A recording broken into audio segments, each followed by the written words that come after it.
You go back and you read some of our titles. That shit is hilarious. That is hilarious. You be like, fuck. I'm always trying to think. I just listened to that episode that was just posted about that's where I sent out the whole Biden, because I told the Biden story when I went and saw Biden. Oh, okay. At the Air Force Base or whatever. And I just listened to that episode. I'm like, fuck, I don't even remember saying half the shit we even talk about. I don't even remember telling that story till I listened to the episode. It is cool to go back. You ever go back and listen to one from like a year ago? I haven't been back that far. I've done that occasionally. Yeah, just go and listen to something we put down a year ago. You know, hear what kind of bullshit we were spewing. Oh my goodness. Who knows? Shit's different. Shit's crazy, man. But we're here with our guest, Dyllan. Welcome back, Dyllan. Thank you. Thanks. Second time around. This is a first. Is it? Dyllan is our first second guest. Well, He is our first second guest. Repeat guest. That Nice, is nice. very This is the true. first time. It's an inaugural. You're breaking the cherry, man. hey, that's what I do. Inaugural. Thank you for being here. Thank you guys for having me. Always fun chopping it up with you boys. Hell yeah. Yeah. Here at that 86 Kid studio. Guess Shane got a wild hair up his ass to invite you out tonight. You know, you got to do A something. wild hair up your ass. Is that a wild saying? hair. I He wonder. got a hair up his ass. I You ever wonder heard that how. one before? I have. Oh, yeah. You ain't never heard that? That's a new Yeah, one for you me. got a Had hair. wild hair up his You got a ass. wild Yeah, hair yeah, up his yeah. ass. You know what I'm Wild saying? hair. Like, you get a wild hair up your ass. Hair like a Now- off your head, hair I think like a originally rabbit. it I was think just they a wild talking hair. rabbit hair. Originally just a wild hair. And then, you know, we got to add a little bit Is it? of Yeah, juice to that's the anything, question. so Is we it do this hair or on is it wild hair? Yeah. I mean, I think it's hair like tortoise and hair. a wild hair like a You rabbit got a wild hair hair. like you got it like, yeah. You went off in crazy directions. Correct. Like rabbit holes. You got a wild hair. I get it I now. see. But okay. if you had a wild hair, You got a wild H-I-R, hair up his ass. H-A-I-R, Yeah. you know, maybe like right in your forehead, you got some great big humongous long hair growing out. And you just didn't pluck it out over there. You know? Or you could have a wild hair. You Or know, you I might don't- have a wild or hair you up might your have ass, a wild hair up you your know? ass. You know, I don't know which everybody is done had a preferable. wild hair on their ass. I don't know. Man, where that piece of hair come from? Who knows? That's a good question. The etymology of the phrase wild hair. That's true. I'm going to end up having a. You gotta look into that one. Hey, y'all, look When into I go that back and one. listen to this got a episode, the wild- title it, I'll probably be like, you know wild what? hair Let me up stop your right here. ass. Find out. Shay got a wild hair up his ass. You never know. I've had a wild hair a few times in my life, whether metaphorically or literally. Who knows? Who knows? Who Just saying. knows? You know what's funny is Madeline now is shit. old enough where her hair is starting to get Wow. starting to, you know, I find strands of her hair. Her hair's still Okay, very okay. blonde, so I know the difference between her hair and Jessica's hair. And I find it in my beard or, you know, whatever it is. I'm like, man, it's bad enough having one woman's hair all over you. Now I'm going to have, Here we But, go. Yep. Here we Two go. hairs. Yep. She's just now old enough where they start falling out. So, you know, And you noticing them. and I'm noticing. I find Yeah. one on me. I'll be like, Jessica's been, wait a minute, that's blonde. That's Madeline's hair. Yep. Here we go. Here we go. Yep. Well, Yeah. here we are. Yeah. Let's get the show started. Shall we get into character? Yeah, The let's mics do sound good tonight. They do sound good I tonight. think, Kevin, you done something different on the mics? Kevin's a wizard. He's a wizard on the He's mics. a wizard on the soundboard. Damn. We're like his test dummies. It's almost like he's a Are professional. we your test dummies, Kevin? It's almost as though he does this for a living. You know what I'm saying? I think we are. It's almost like he just got some kind of big movie contract or something. I know, right? It's almost like, that like, way. like, yeah, It's like, almost like, we're, you it's know, almost like he got out a of big our- movie contract. out of our league here. Maybe here we are. I know. For real. Us peons here Uh-oh, now he being finna allowed fuck with into us. that We 86 about to kid get too rich for our studio. blood. Yeah, I know. You know, We got to start booking them in advance. Booking. In advance. I need 30-day notice. 30 days. We got an ongoing contract. We continue to excel. He can buy his way out of it. Trust me, it ain't that serious. He can easily. I don't think we're paying the mortgage. Nah, Not at all. Mr. Producer, shall we get into character? Here we go. Coming to you now from that 86 kid studio, deep in the heart of underground Huntsville, Alabama. Here with my co-host, Q the Messenger, our illustrious producer, Kevin the Boss Man Richardson. Hey. And tonight's special guest, returning to us again, is fuck Dyllan. I don't know your last name. But Sauce Daddy. Sauce Daddy, Dyllan the man. It's our Dyllan, first the returning Sauce guest. Daddy, Dyllan. Hey. What's up, y'all? Damn, what is Dyllan's last name? Russell. Dyllan Russell. It's in my phone. Why you couldn't remember that, Shane? I'm old. We'll blame it on old age. Just blame it on old age. Yeah. There we go. Yeah, that's a good excuse. That was an interrupt. I just realized I was in the middle of the intro and then just Brain fart. left it going. Hey. Well, Hey, pick up where you left that's off, Vendor man. Chronicles. You know, Vendor it's Chronicles. real. It's live. It's here. We could be in your living room, but we're not. But we could be. Pretend like we are. Have a drink. What was it AC/DC said? Have a drink on me. It's interesting to me how long AC/DC has lasted and how ubiquitous now AC/DC's music is, where, you know, at one point it was considered fringe It's a and long way too way to the top if you want to rock and roll. Ain't that AC/DC? That's AC/DC. See? Hey, I know AC/DC. Oh, you definitely know AC/DC. It's for a sure. long way to the top if you want to rock and roll. There's some AC/DC that everybody knows. Yeah, You for know, sure. some people know that 80s stuff right after Bon Scott died. Okay. Bon Scott was big into blues. A lot of people don't realize early AC/DC is very bluesy. What's that song, Ride On? It's another lonely evening.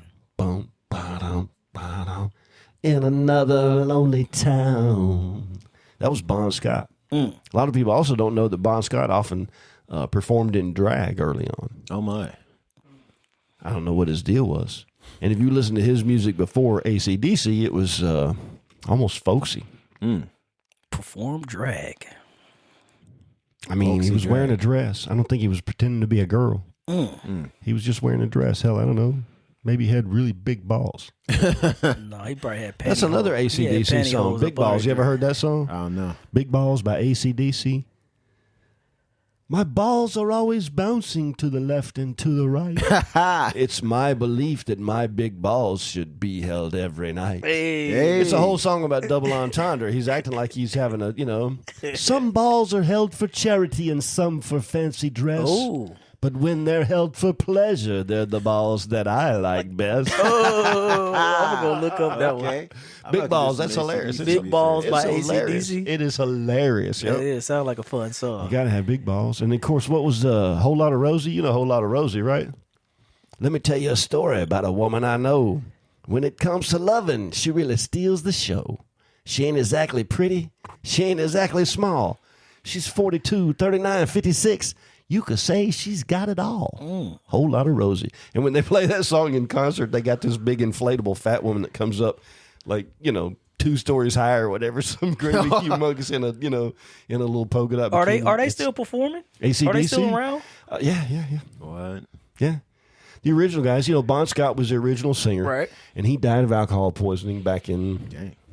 81, 82, something like that. And then they came out with their still biggest Drunk selling himself to album. death. Yeah, he God did. Yeah, damn. yeah. Bon Scott he went hard. Yep. But then they got Brian Johnson as a lead singer in 85, and that's when they came out with Back in Black. And that's been their biggest. That one just went, you know, crazy. Right, that's their mainstream. And then Everybody Malcolm and knows. Angus Young. Angus Young was the lead guitarist, and Malcolm Young was played rhythm. And Malcolm's gone now. Angus is still here, and I want to say Malcolm's son is playing with them on tour. I don't know. That's pretty cool. Axl Rose sang with them for a tour one time when Brian Johnson's voice went out or whatever. Yeah, they've just lasted forever. That's awesome. Guns Playing N' Roses. old rock and roll music. Guns N' Roses, that's another one. Yeah. Guns N' Roses probably could have been, had they controlled their egos when they were young, they may today have been considered the best rock and roll band ever, like Led Zeppelin, maybe better than all Really? of them ever, had they been able to keep their shit together. So your ego ain't your amigo. You know, they did bad shit to each other. Uh-uh. You know, so you know I don't know their history. Axl Rose, Yes. Guns N' Roses, and Correct. you know Slash, lead singer, right? So, you know, they were always competing and they were always drunk. Heroin's a big part of their life. You know, that song, Mr. Brownstone, is about heroin. I used Okay. to do a little, but the little wasn't doing, so the little got more and more. Dang. Just need time to get a little better than before. We've been dancing with Mr. Brownstone. Mr. Brownstone's slang for heroin. Apparently, I've never done heroin, right? But on that album, there's a song called Rocket Queen on Appetite for Destruction. And on the song Rocket Queen, they sampled a woman getting off. It is what it is. Female orgasmic sounds. Okay, right? okay, I got you. Well, the backstory to that is Axl Rose was putting it to Slash's girlfriend. Oh. And he recorded them while they were doing the hippity dippity, right? And then he went back into the studio afterwards and redubbed the sound of him laying it to Slash's girlfriend on Rocket Queen, and nobody realized it until the album came out. That's amazing. And it was halfway through the next tour, Use Your Illusion, that Slash found out what the real deal was, and all hell broke loose. And now it's a party. I saw him in Birmingham on the Use Your Illusion, the last part of that tour, when they were barely even speaking to each other, and it was wild. Damn. It was crazy. Axl Rose came out on stage. They came out and sang Welcome to the Jungle, of course. And he came out and sang Welcome to the Jungle. Then he sat down on the front of the stage and bitched for like 10 minutes about everything he was pissed off You about. mad at me, dude? It ain't no Mad at fun if the everybody. homie It can't was have crazy. none. Come on, man. It was, the show started like 2 hours you gonna, late. You gonna get mad at me? Don't let this shit come between us, buddy. Bros before hoes. Bros before hoes. There's plenty of fish out knows, there, yep. especially at their Plenty level. of fish, I yep. did you a favor, man. She going. Yeah, she going, bro. Yeah, you didn't want this. Yes. Yep. I done you a You favor. know, when you're young. Yep. That's Guns N' Roses. Classic rock and roll trivia. There you Yeah. go. Okay. interesting. Crazy to me that Guns N' Roses is classic rock now. Yeah. Because I remember when that came out, Appetite for Destruction was like, holy shit, man. Every, crazy ass white boy out there was, that was our, What is this? Yeah. Dr. Dre, whatever it was. It changed the game. It's like, holy cow, this is fantastic. That was y'all NWA.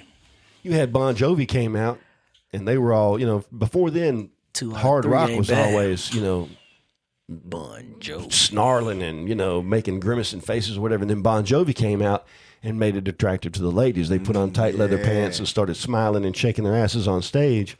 And now all of a sudden, all the teenage girls were, Yeah. swooning. On a steel horse I ride.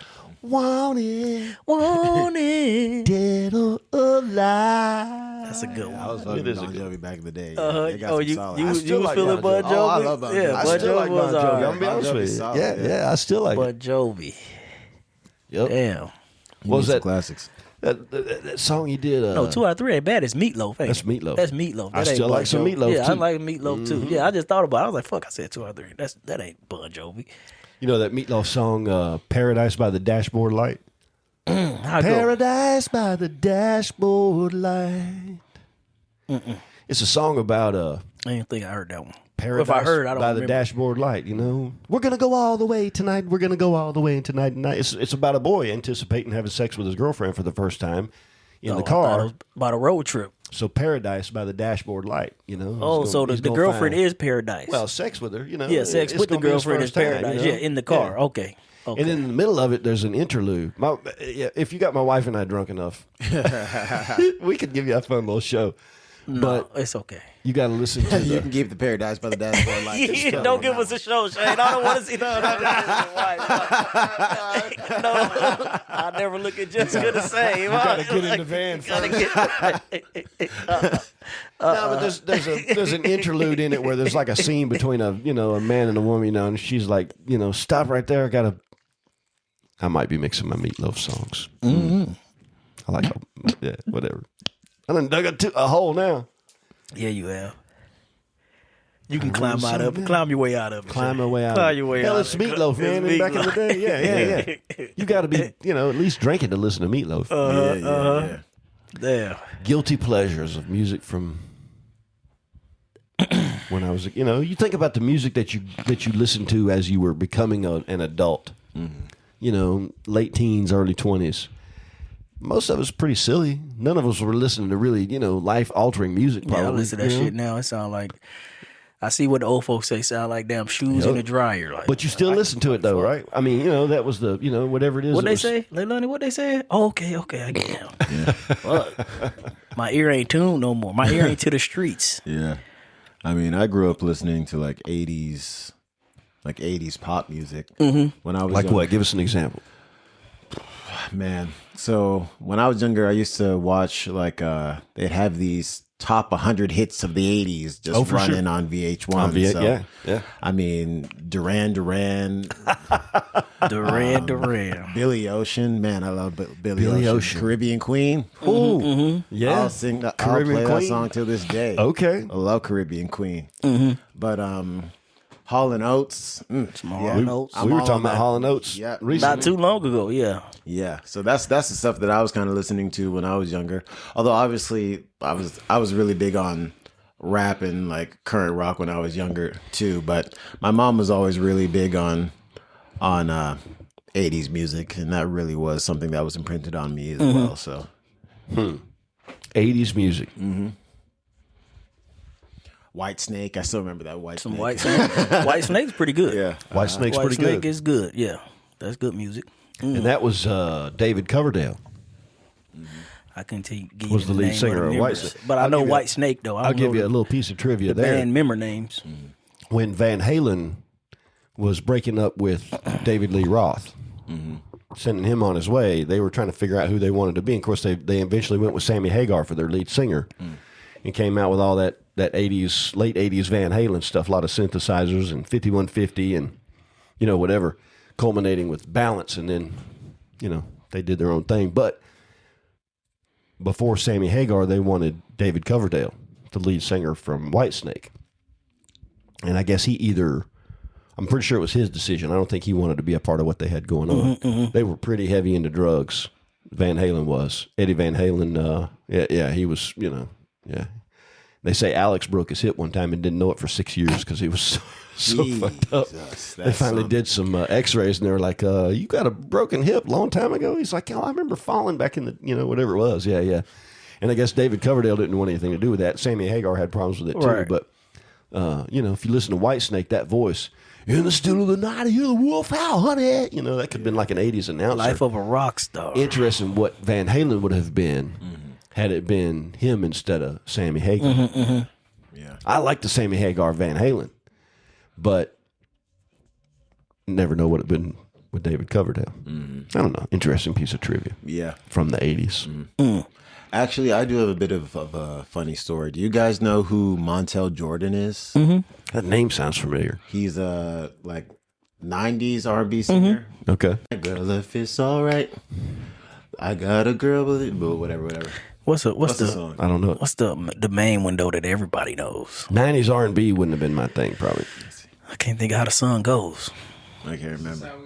Yeah, this is how we do it. it. Oh, yeah. This is how we do it. How did you not? Yeah, everybody knew that. Yeah, Yeah, for sure. It's Friday Yeah, sorry. night. I always attenuate to the I got a girl, but let's get it on. But, But this is how it's do it. The biggest is the biggest hit. Yeah, everybody knows this is how we do That's it. his big hit. But Yeah. that guy was actually my pastor for about 5 years when I was younger. He's No like way. 6'9", ain't he? How tall? They say he's I don't tall. know. I never stood next to him, but he is pretty tall. Yeah, they say he's very He tall. was your pastor. Yeah. So how was your pastor? You never stood next to him. I mean, he was on the. It was okay. So it was a. It He was must a have pretty like a big, mega it church was- or something. Yeah, it was a mega church. It was a church called Victory World Church. So I'm from Georgia, so Mm-hmm. this was a church in not downtown Atlanta, but kind of around that area, and he was the pastor of that church. So I mean, But he didn't ever meet the congregation. So he, I mean, and that that Joel- might have been more me than him. Okay, But, okay. We would go to the service and then we would leave. Right. But yeah, he was the pastor to like the congregation. There was probably maybe like at least 1,000 people in there. Wow. And they That's would a start huge out with congregation. people singing, and then he would have his sermon or whatever.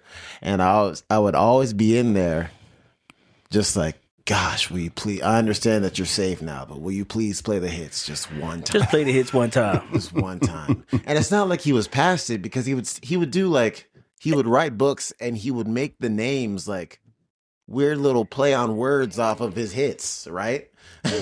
Even his songs, I don't ever remember him cussing or nothing Yeah. bad, even bad in the songs. Yeah.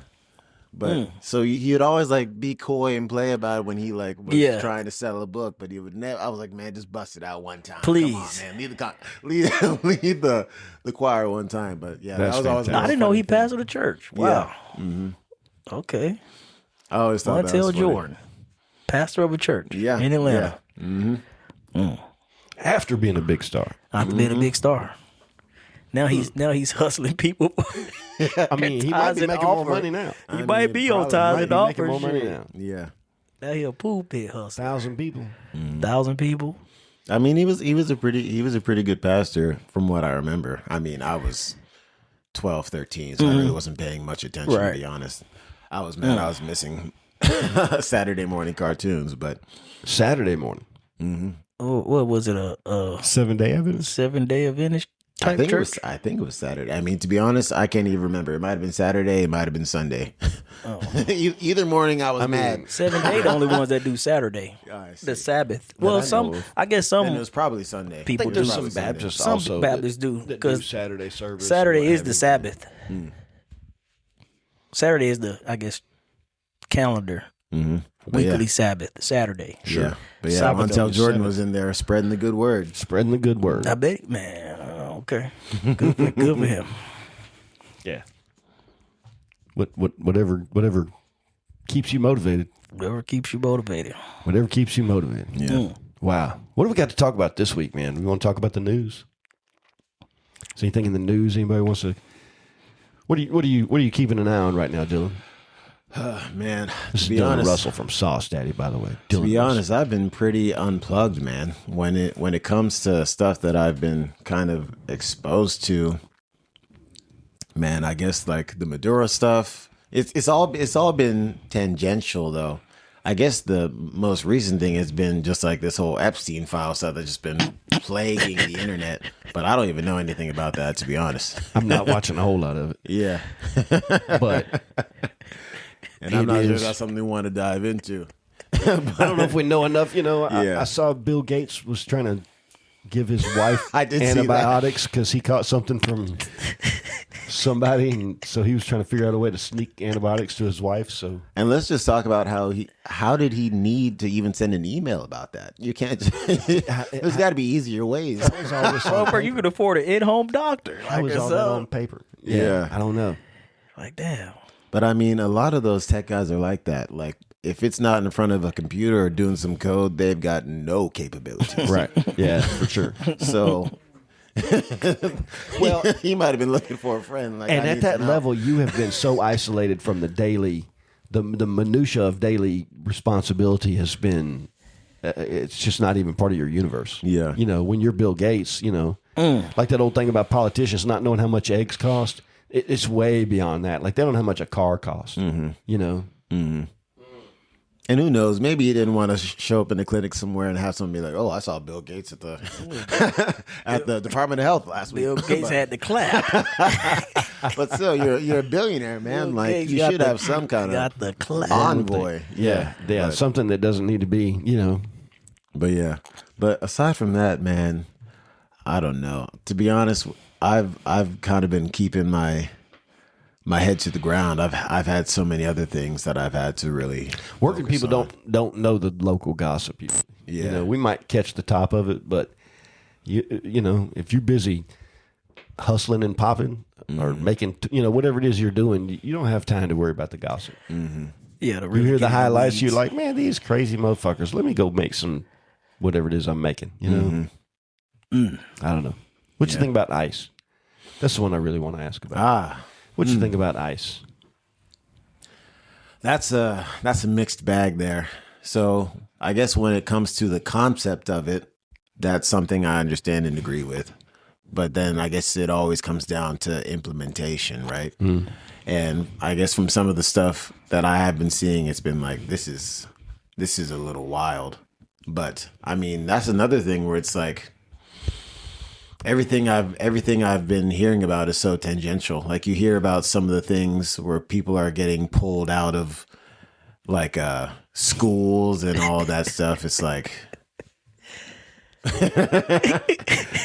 that stuff's kind of crazy. But then- Tangential. It's an inside thing between me and Kevin. Oh, yeah. Keep talking, Dylan. I'm sorry. You said y'all tangential good. twice. That was the wrong thing to do, man. I got Oh, yeah? experience in this area. Yeah. Oh, okay. Yeah. I'll try and be a little bit more. Remedial. Yeah. You got to distill it down just a little bit. Man. That's all I'm saying. Remedial. Just distill what you have to say into a more palatable Okay, I got you. I got you. Yeah. Something easier digested. That's all I'm saying, man. I got you. They'll blow it up, man. So what do you think, man? I mean, how hard should we be? I'm sorry. A person is in the country. Let's say they've been here for 5 years, and the only crime they committed is that they're here illegally. How hard should we try to remove that person? Yeah, that's I mean, laws are laws. yeah, Laws are laws, and if you can break one, you can break another. yeah. But the flip side is you got somebody here just trying to feed their family. They hadn't done anything other than, send all their money back to Mexico or whatever they've done. They're probably not paying Social Security. I don't know. Yeah.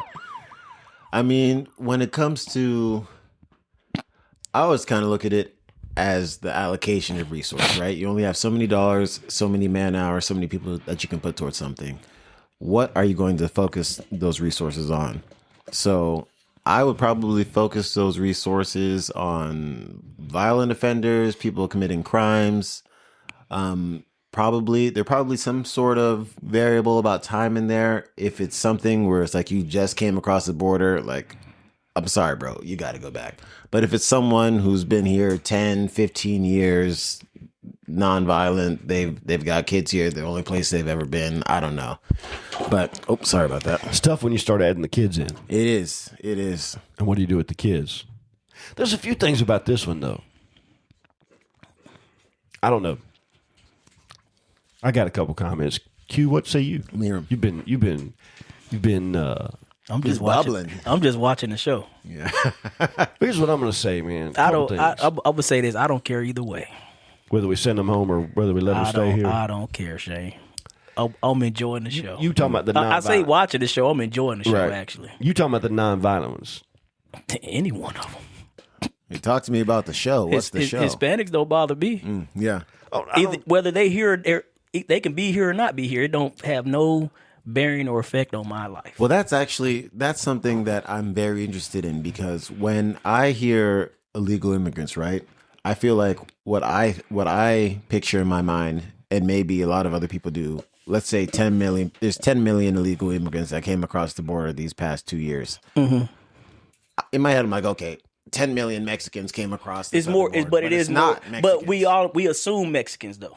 I guess. Yeah. They're the default there's immigrant. Europeans in You there, assume. there's Yes, also- correct. yeah. Yes, correct. So that's the thing that I'm kind of interested in. What is that breakdown? Because when you say the show, I've heard some wild theories. I've heard terrorist cells that are waiting for the code word to get ready to go and all kinds of stuff. So that's why I was curious what you meant by you're just watching the show. I'm just watching the show. How this shit play out. However it plays out, let it play out. And I'm gonna sit back and eat popcorn and watch it. You sound like George Carlin. Fuck it. I'm watching it. Yeah. What did George Carlin always say? He's a fan of entropy. He wants to watch shit fall apart. Yeah. I'm gonna watch the shit fall apart, Shay. Here's what I'm going to say. With a smile on my face. I'm going to point out two things about this one. First of all, the same dude that's in charge of Homeland Security and deporting all these people, Tom Holman, he was also he was in the same position under Obama, where we deported 3 times what we've, I don't know, more so far. Who knows how many by the end They of this say thing. Obama deported more immigrants, but A lot of them, I mean, okay, maybe so far. we who just knows? into the Yeah, I don't know if that's like in the first, yeah, we only a year in under based the on, Trump administration did or he whatever. deport more based on time or whatever. But the same person that was in charge of deportations and deported a shit ton of people was the same guy under Obama, and Obama even gave him a medal for it. And so my point is that it's all about a visual. If we were the practice of detaining children and putting, having children detained for children of parents who were being detained, that started before even Obama. If you arrest somebody for drunk driving and they got a kid in the back, you got to put that kid somewhere, right? Did you put the kid in jail? No, but you can't let the mama go just because there's a kid in the back or whatever it is. But then they've emphasized that under the Trump administration when that's been going on for a lot of different administrations, and it just seems to me that It's all about what can it be used as politically. Performative. It's You know, optics, it's very much optics. Yeah, you know that they put that 5-year-old kid that was taken into custody, and you know that was a news part of the news cycle for just a moment. You know, ICE takes 5-year-old child into custody. Well, what ICE didn't show was that the mother was non-present and the father hauled ass and abandoned the 5-year-old child because he didn't want to get caught by ICE. I mean, this is the kind of people that we want to put up as this is a father who ran away from his 5-year-old child.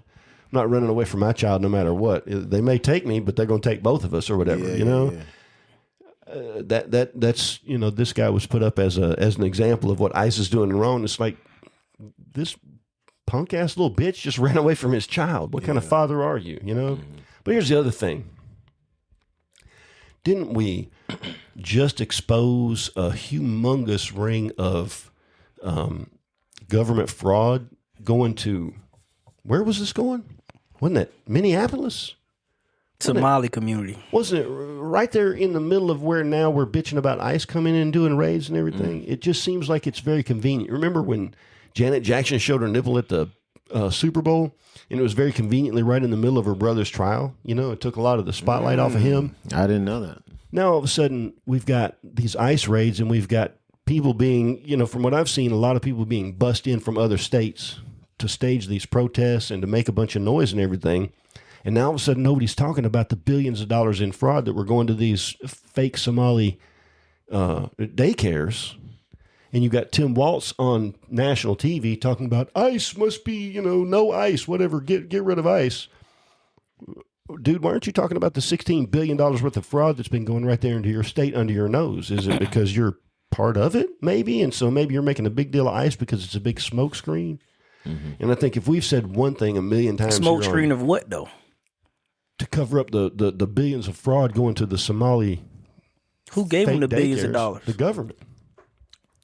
So is it on the Somalis or is it on the government? Do you mind taking a step back and giving some background on the billions of Somali daycare stuff? Because I know what you're talking about, but I didn't know if it was confirmed and if it was actually billions and all that stuff. They got some money. There's been government funds that were going to quote unquote daycares that were being run by some Somali immigrants in Minneapolis and Minnesota in general.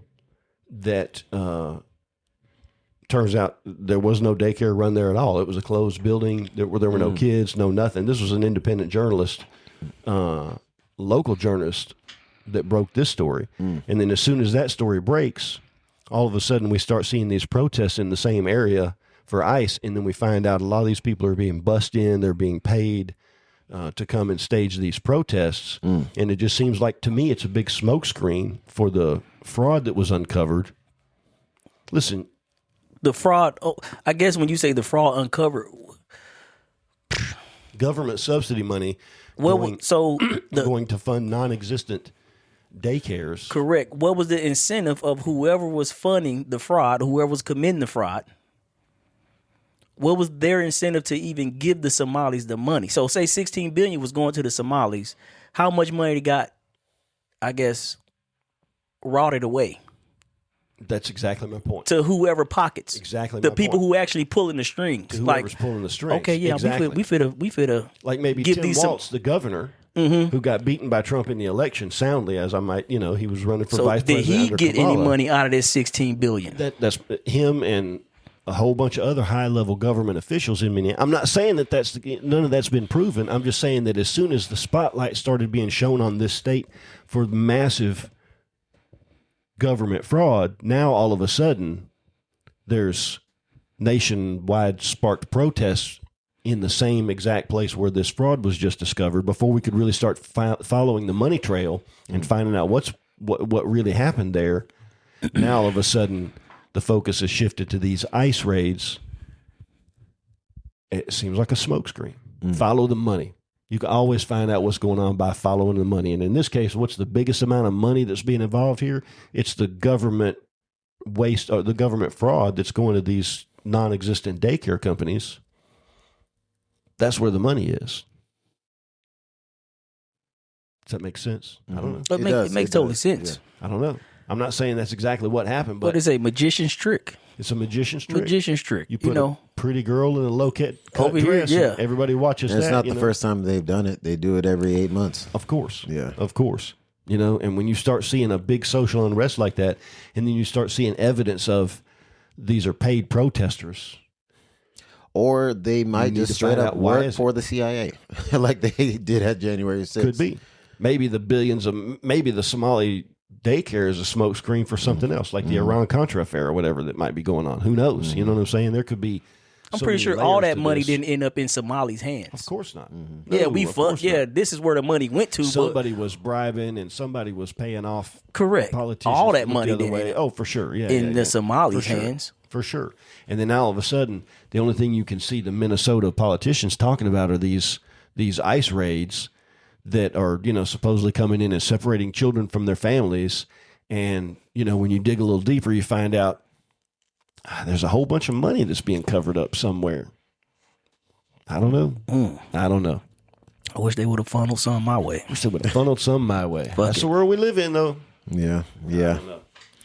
I think that's kind of the biggest problem with the government as it stands right now, and why a lot of people are having less and less faith in our institutions is because There's no more accountability. and more, yes, and more, it's becoming very apparent that the main role of the government seems to be to act as a funnel to take public funding and taxes and funnel it into private interests through scams like what you're saying with the Somali daycare and Or if it's private some of the interest. other examples, yeah. You know, I mean, what's the Somali daycare scam a cover up for? Mm-hmm.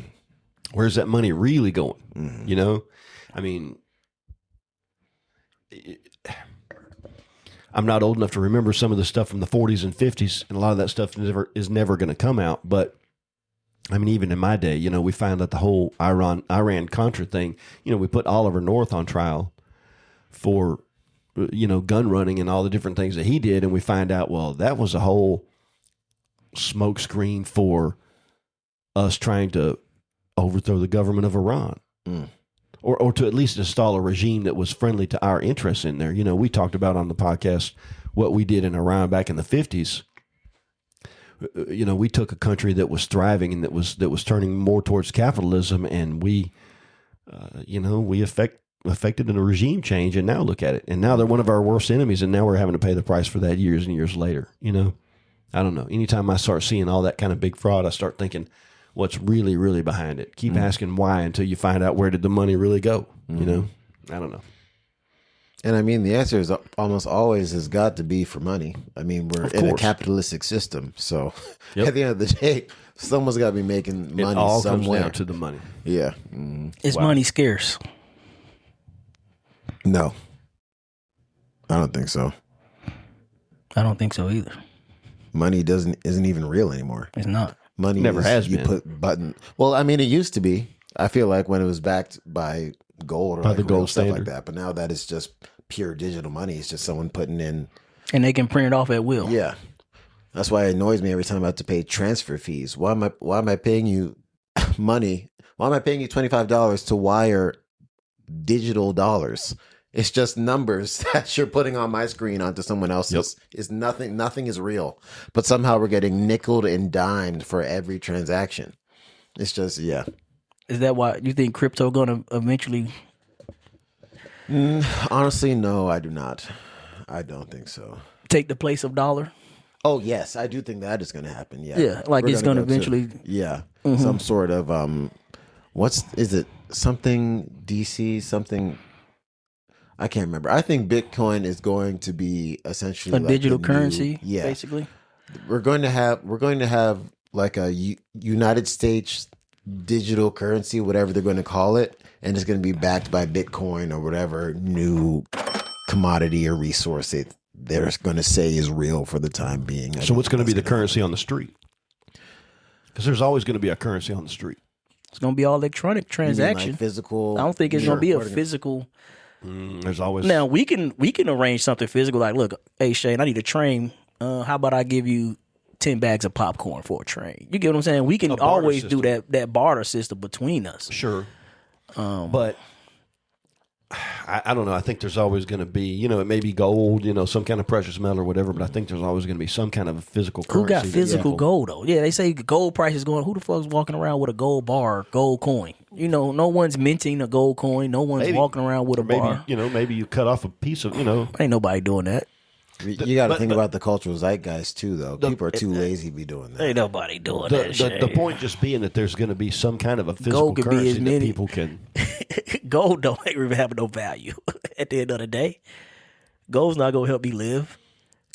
I mean, shit hits the fan. I need wood. I need wood to fuel my wood stove, and I need beans and rice. Nothing. Gold's never been. I'm saying it has no value to help me live, help me survive. If in a survival, from a survival point of view, gold is not helpful for me. It's not even a help. It's not even a helpful metal. It's not a conduit. It's not. It's nothing. I don't other think than the value we give it would be useful. It's not. It's no useful to gold. We were in like a actually real apocalyptic scenario. Even still, yeah, it has no value to help someone. Beans are worth more than gold. Gold has electronic value. It's used in electronics and in an apocalyptic situation, we're not using electronics. I need food. I need fuel for this fire. I need diesel. I need gasoline. I don't need gold. But even in a time when the country was apocalyptic, by our standards now, gold had value. Because we gave it the value, but it's not helping me survive. If you can I need bullets. I need guns. If you can trade gold for bullets, then it does have value. Yeah. I wouldn't trade my gold for bullets though, or I wouldn't trade my bullets for gold. My bullets are more valuable than gold. Gold has no value other than what we give it. But if you had no bullets and I was willing to give you bullets for gold, you'd be glad you had gold, right? That's something. If that's what you're willing to do, if you're willing to give me your bullets for some gold, sure. Hey, take all the gold you want. Sure. You see what I'm saying? I see exactly. I'll take that gold right back with them bullets. And then I got the bullets. Get my motherfucking gold back. But if I'm the guy that's got 1,000 rounds, all right, let's say I got 1,000 rounds of 5.56. That's currency. And you got a 5.56. And you only got 5 rounds. You can't even fill up a magazine. Fuck. But you do have some gold. I'm probably going to give you 10 rounds. Maybe I'll fill you a magazine up, but you're going to give me a shit ton of gold because I'm looking for the future. At some point in time, whatever this immediate emergency that makes 5.56 rounds worth more than gold, that's going to pass.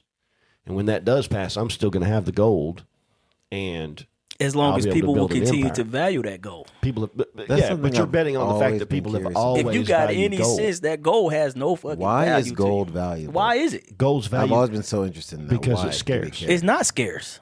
It is scarce. No, it's not. They pull that shit out the ground every day. It's nothing scarce on what they. It's just like they how to tell us fossil fuels. They try to tell us gas is scarce. Gas is not scarce. Crude oil is we use, but it's not as scarce. But they give it a fossil fuel like it's only a limited amount. They pull gold is truly scarce. No, it's not, Shane. They pull it out the ground every day. How's something they pull out the ground every day? Do some research. We can go. We can go to Flint River right here and probably pan some gold and find some gold. Probably it's not scarce if you could just find it in the ground. Do the research on that. Gold is very scarce. Gold is one of the few things that actually is scarce. No, it's not. And so they pull it out the ground.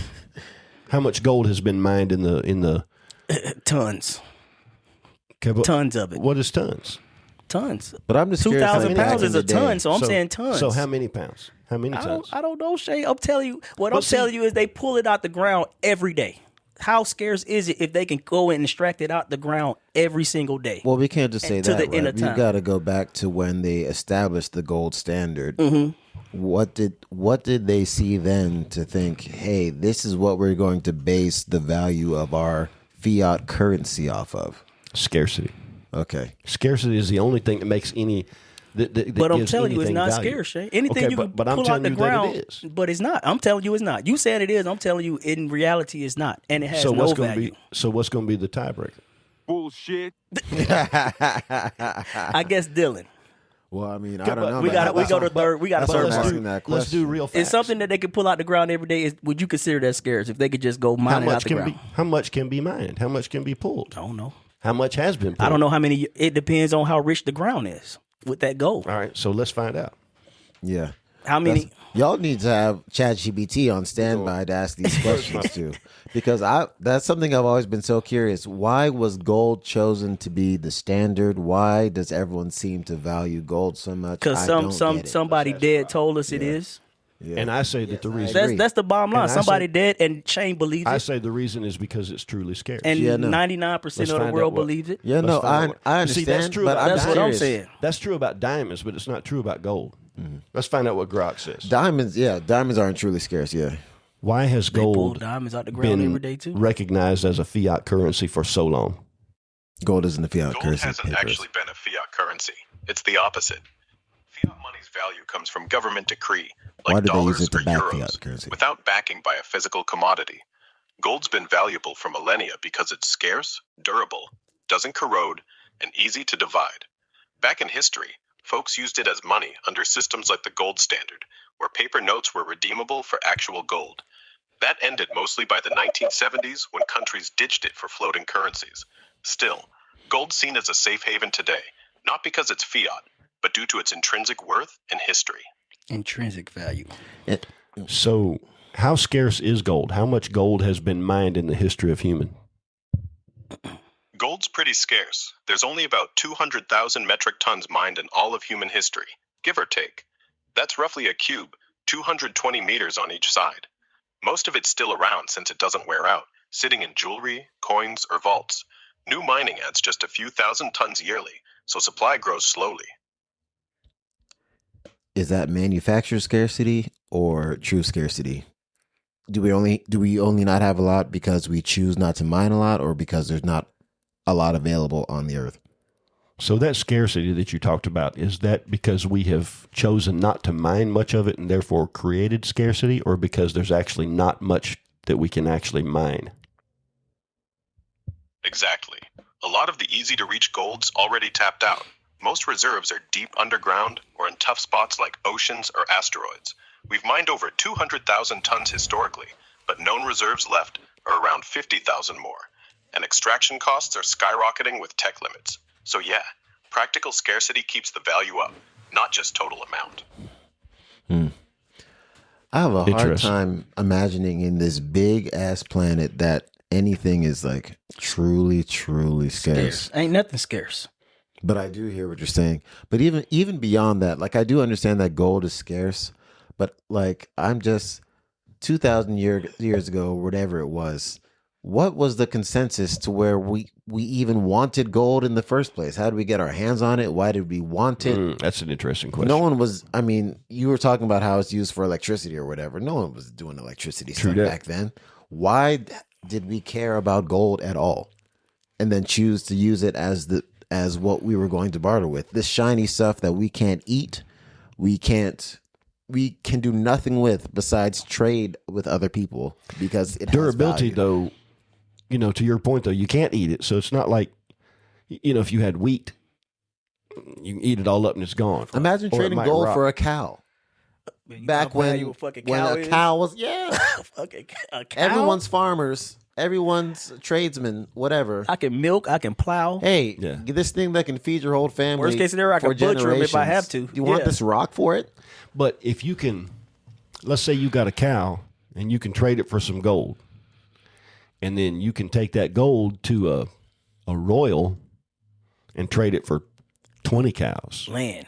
or land or what, you know what I'm saying? I mean, in the end, currency is, What we give value.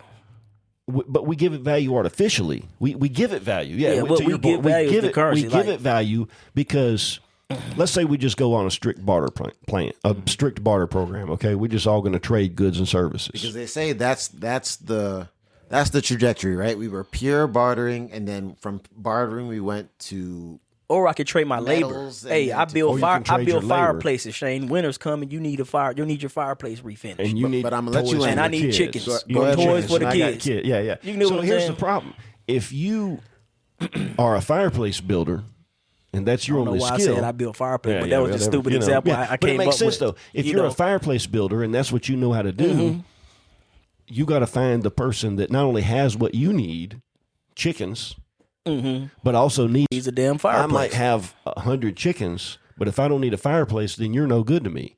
But then you go find Dyllan, who needs a fireplace. Dyllan doesn't have any chickens, and you do need chickens.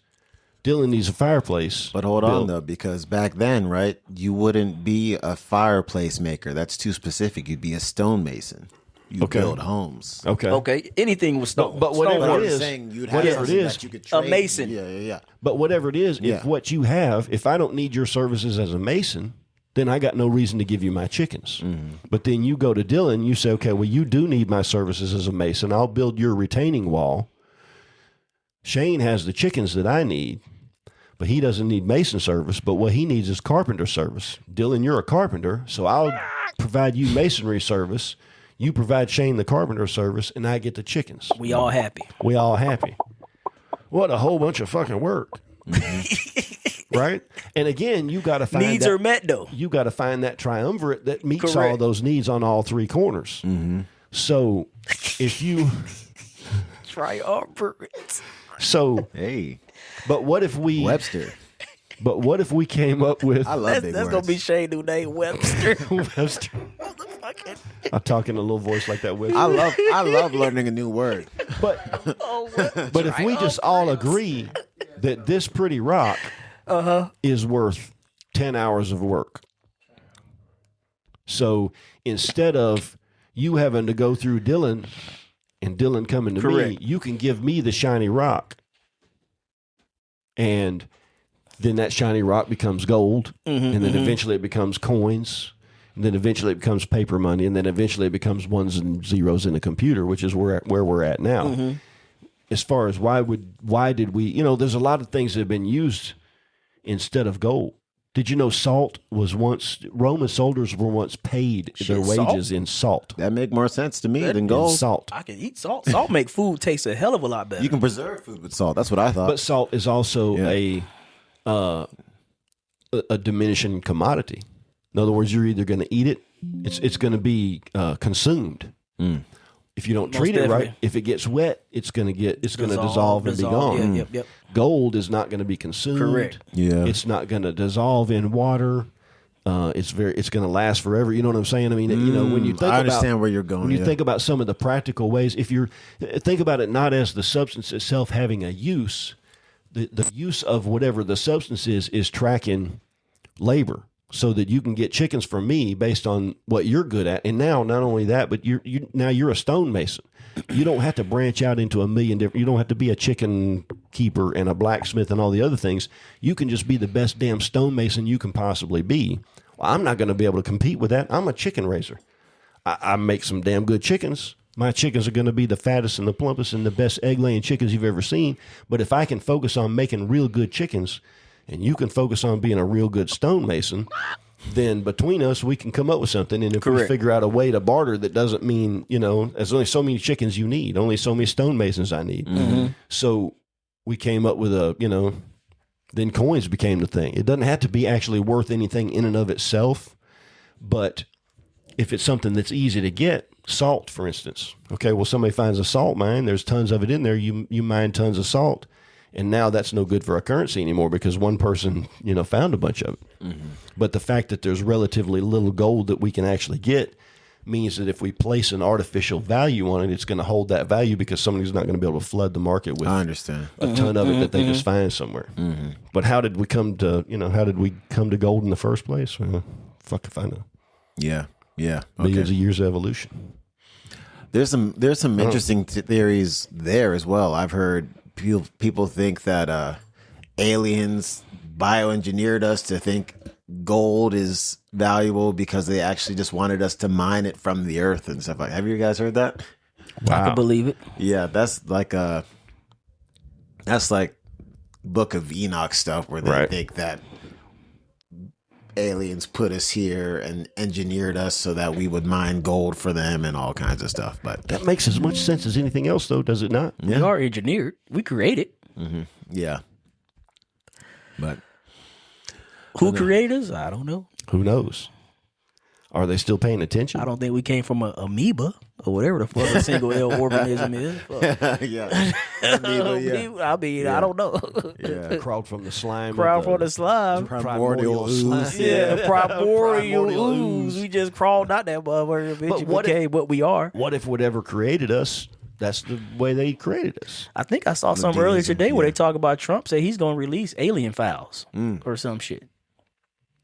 I want Trump to said say he's going to come out with. Didn't he promise on Rogan or something that? I don't know. I just heard this today, just kind of bypassing. You know, like the news playing. Trump said he's going to release alien files. I know. I heard whatever him the hell on- that means or entails. I know. I heard him on some interview before he became president, where he said, "If they showed you what they showed me, you wouldn't release it either." I can't remember. You remember seeing I think that I clip? do. I think I do remember about seeing that aliens. clip on Rogan. Yes, Was that Rogan? I think it was Rogan. Yeah, If they yeah, showed yeah. me if they showed you what they showed when me, he first you wouldn't became release it when he either or first something. became president the first time, That might have been and it. how what they Yeah, showed him. yeah.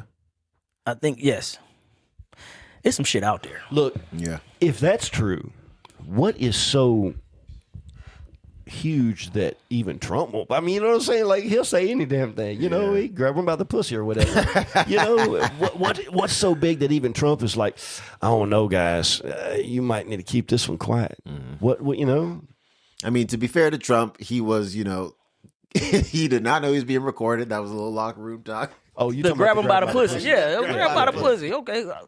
But yeah, Every- I was just saying, he does say crazy stuff. It was a lot of women out there going, "Oh my God!" He said, "Grab him by the pussy," and almost every man out there was like, That's why you don't say stuff like that around I women. you don't say shit like that around. Yeah, or around men. It's you can't trust. it's shop talk. You know, like Yeah. Locker room. It's Yeah. locker room We shop understand talk. that it doesn't necessarily Correct. mean what you know. Correct. But that's what it sounds like. Also, most of the girls that were mad were ugly. But, That's a good point. Good point. but yeah. I never been grabbed by the pussy. I'm so upset about that. Why? It's never happened to me. So no other woman should experience I it think, but either.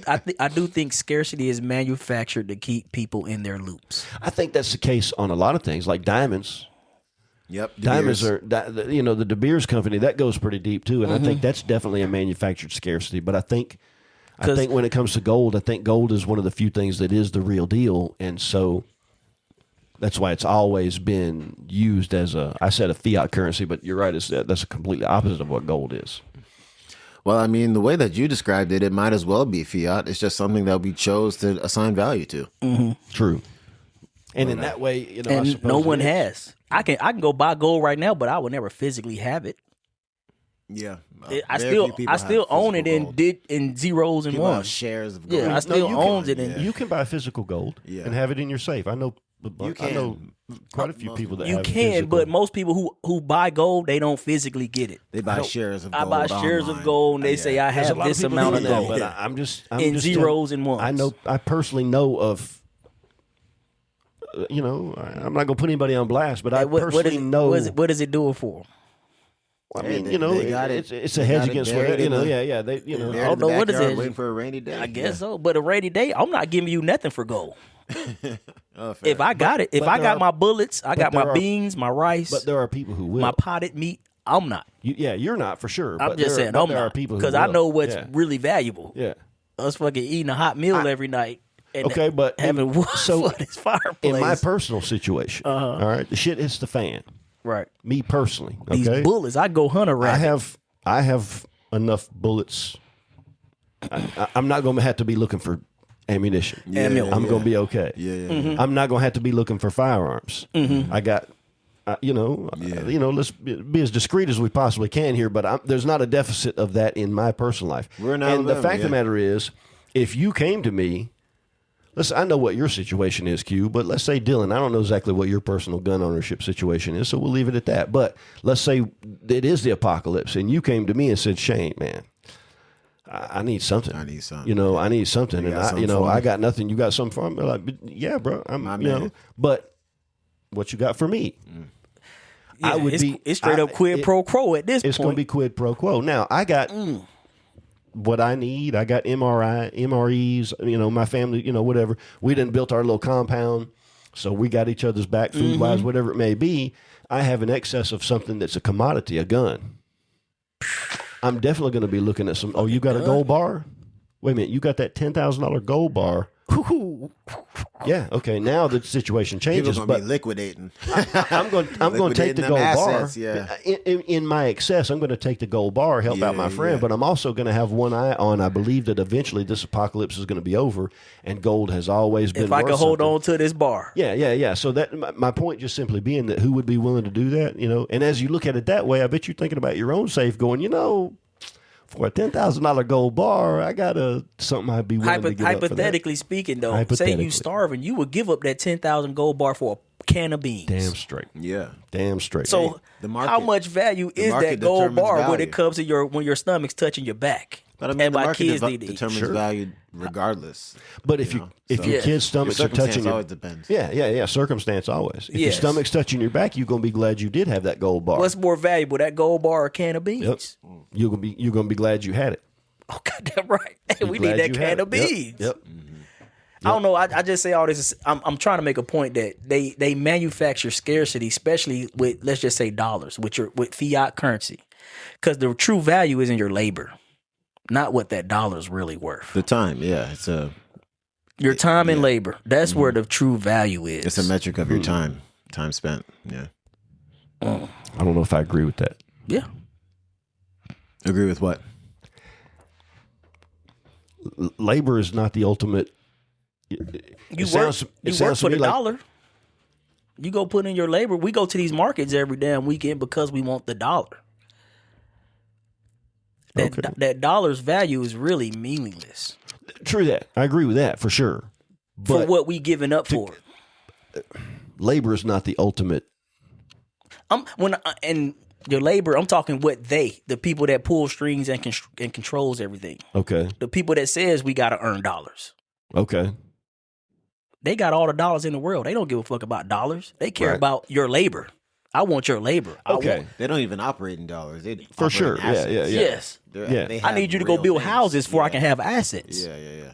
Through your labor. I'm not building a home if I'm pulling the strings. What's a dollar? I got billions of them. What's a dollar to me? I mean, that's the game they play. They inflate the value of the dollar so that their real assets are worth more. But I feel While the actual dollar trick is you nothing. to give your life for it.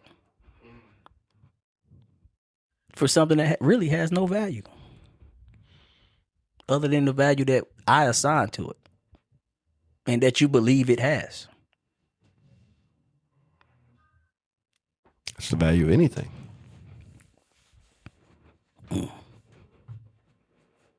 So Scarcity's not real. It's enough food to feed everybody on the planet every day. Oh, for sure. It's enough resources where everybody can have wealth every day. The system doesn't work without scarcity. But the system collapsed without it. Yeah, but scarcity changes. We talked one time on the episode about, there was an old comedian named Sam Kinison. He had this whole joke about, you living in the desert, bitching about why you don't have any food. Move to where the food is. Move to where the food is, And scarcity is, if you live in, let's say you live in the coastline of Florida, and a hurricane comes in and just decimates everything. What is scarce now was not scarce 2 weeks ago. Okay, a real-time example. We just went through a real cold snap here, and I found myself a couple times in line to get propane canisters filled. July 4th, ain't nobody in line to get propane canisters filled. Right. You got a few RVers, you got some folks with a barbecue or whatever, but there ain't nobody in line waiting for it, and the propane is just going to sit there. But let the weather come out and say that it's about to be a cold snap, and now all of a sudden everybody's looking for propane. Mm-hmm. The people who pull the strings, as it were, those are the folks that know where to put the propane and when. Mm-hmm. Ain't no sense in sitting on a whole bunch of propane on July 4th because very few people are buying it. But on January 4th, you're doing well to be in propane. And those folks are just moving around assets to where the scarcity is. Does that make sense? If you're selling generators, you want to sell them on the coast of Florida when a hurricane just hit because everybody needs a generator. And you can sell that generator for 3 times as much. Why? Because they got to have it. Oh, They sold the hell out of some generators last month. Sold the hell out of some generators, yep. They sold the hell out of some generators. But then people say, oh, well, you jacked the price up. That's price gouging, and that's not fair. Is it? First of all, you the one that's been sitting on the generators taking the risk, hoping that they're going to be worth some money. And let's put it, here's the way I heard it described one time, all right? Let's say the hurricane hits. Okay. And Lowe's has 10 generators. And they cost $4.99 each. All right? And the three of us all go down to Lowe's. Let's say there's 10 of us in line for a generator. Right. There's 10 generators, and they cost $499. Okay. All right? You're number 10 in line. First guy bought a generator, second guy, third guy. They bought all these generators, right? Number 9, the guy right in front of you happens to have more money than you. He stacked up more gold bars, and the generators are $4.99. Oh, well, you better not buy 2 of them. Those gold bars don't mean shit to him because he's got plenty of money, and the need right now is the generator. So I'm gonna buy 2 generators. Oh, you motherfucker! We been standing in line talking. Been standing in line this you whole know time. It's in the, man, it's cold out here, huh? And now because he can afford it, he buys 2 generators. I'm about to whoop his ass, Shay. Let's say that Lowe's recognizes the need and the scarcity, and they say, okay, these generators are now not worth $4.99 each. Mm-hmm. They're worth $9.99 each. Everybody in line still got to have a generator, right? So they dig deep and they come up with $9.99. Right. But on number 9, now here I am, number 9. They were $4.99. I got $1,000 on me. Nope, I'm only going to buy 1 generator. And now you get to get a generator when you wouldn't have had one otherwise, because you can pay the $9.99. You're going to bitch about it, but you still get a generator. Right. Yeah. Whereas if you leave them at the same price. It worked in my favor that they jacked up it the worked price in your because favor. the value is the generator, not correct. It's not the dollars. not what I'm paying for it. The dollars is It's the there you go. generator I need. If you said yesterday this generator was $9.99, there's no hurricane yesterday. Yesterday it's just sunny skies. Everybody's going to walk by and be like, man, fuck that. I'm not buying that generator. Yeah, I don't need it for $9.99. Correct. Right? But now you got to have it. That generator becomes infinitely more valuable, and we randomly assign the extra dollars to it. Why? Because scarcity, to your point, scarcity drives everything. And I think, you know, if you took, say, a Lamborghini, why is a Lamborghini worth more than a Honda? Branding, marketing. It'll certainly do more, but in the end, It'll go faster. It'll go faster on a track. It'll also break down more. You can't take it over a speed bump or whatever it might be. There are advantages and disadvantages. But if all of a sudden everybody had $1 million, would a Lamborghini still cost $1 million? No. Or would it now cost $10 million? It would now cost $10 million. The Lamborghini is still going to be just as scarce because it has a value. It has something that everybody wants. It's a manufactured scarce. That's the point I'm trying to make. It's manufactured. They can build as many Lambos as they want. They can build just as many Lambos as they do Toyotas. Okay. Yes. But it wouldn't be as many people buying. They manufacture the scarcity of the Lambo by only making 20 a year. Some of that is, but they can build just as many as those as they do any other vehicle. Yeah, but that's not really true though. You can't build as many Lamborghinis in a year as you can Hondas. Yes, you can. I worked in car manufacturing. They can set up a line to roll those motherfuckers off the line every 30 seconds. They don't. Audis. They don't roll those. Make Audis, make Volkswagens, make whatever. Okay, but we're not talking about Audi. We're talking about Lamborghini. They don't make those on an assembly line. They make those by hand. But I'm saying they can though. They can. Yeah. What I meant is that they have different. You can't make a Lamborghini on an assembly line. Yes, you can, Shane. And have the same car that you have made by hand. It got the same parts every other car has in it. It has wheels. It has axles. It has an engine. It has seats. Okay, it has doors. They can build them just as quick as they build any other car and roll them off the line. But you wouldn't have as good a car. You wouldn't have a Lamborghini because part of the reason it makes it so you good you might make a better car. Because now you mass producing them, man. So by your logic, somebody could mass produce the toys that I make lovingly by hand, and they'd be the exact same thing as what I make by hand. Why you put words in my mouth, Shane? Because I never said that, but they can mass produce your toys, and it wouldn't be the same toy. It might be a better toy. Depends on your because every piece is going to be cut exactly the same every time. With your toys, you got character in your toys. That's what makes them. And that's what makes a Lamborghini so beautiful because of the character. And that's what makes a Lamborghini. Right. It's made by hand. hand. The guy who signed it at the end of it, he might. Is it made by hand? Every engine block.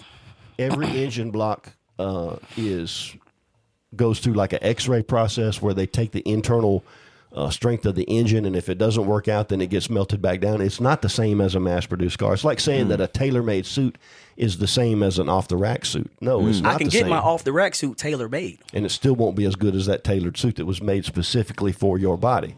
Now, you may not care. I wouldn't care. I'm going to get the one off the rack and say, fuck it. that one it's off not the worth rack. money to me. Okay, back to money. That But- one off the rack's $100. That tailor-made one's $1,000. Correct. That $900 ain't worth the actual value I get in that tailor-made suit. It is to somebody. It might be. Or they wouldn't be paying the extra $900. I can get a real nice suit off the rack. I don't know. And if for you suits and me, that's good enough. Lamborghinis I can get a real nice suit off the rack. And Shay. for you and me, that's good enough. But for somebody, it's worth the extra $900. just because it stops right here and not right here. Why do people pay $500 for a pair of Jordans? I don't know. You wouldn't get me to pay that for them. You wouldn't get me to pay that for me Exactly. But for somebody, it is. And therein lies the scarcity. That's because it's manufactured. That's though. where the scarcity. No, it's No, no. Like I manufactured by just, who? No, like that's not the true. people that build. We talking Lambos. The people that build Lambos. I can create an assembly line to I roll do off understand what you're saying, but a million Lambos a year. No, you just, can't. Yes, I can. No, Shane. you can't. Okay. I think you can't. guys You're gonna guys have are a talking about two million separate people things on right this now. assembly line building a million. You don't of need those a by million hand. people to build a million They Lambos. build them by hand. Yes, you do. You still trying to keep it by hand. The by hand and only creating so many is what keeps it the scarce value- and keeps the value the in it. value But is because it's made differently when it's made that automate. way. I can automate it. And it won't be the same thing. Now it's a Honda. It'll be the exact same car, if not better, Okay, if I automated it you say that. and I mass produce it. If you say so. I know so. Because they can do it. They can completely gonna take out the you telling me that you craftsmanship? told you So- telling me so that craftsmanship's not worth You anything. saying they can't mass produce Lamborghinis? Correct. Okay. I'm saying they If they can mass car, produce if they can mass produce Hondas, they can mass produce Lamborghinis. you can mass produce a car and you could put Lamborghini on it. Is it the same car? Yes. What I'm telling you, if So they can you mass saying if I because if they can mass your produce a popcorn, it's the Toyota, same?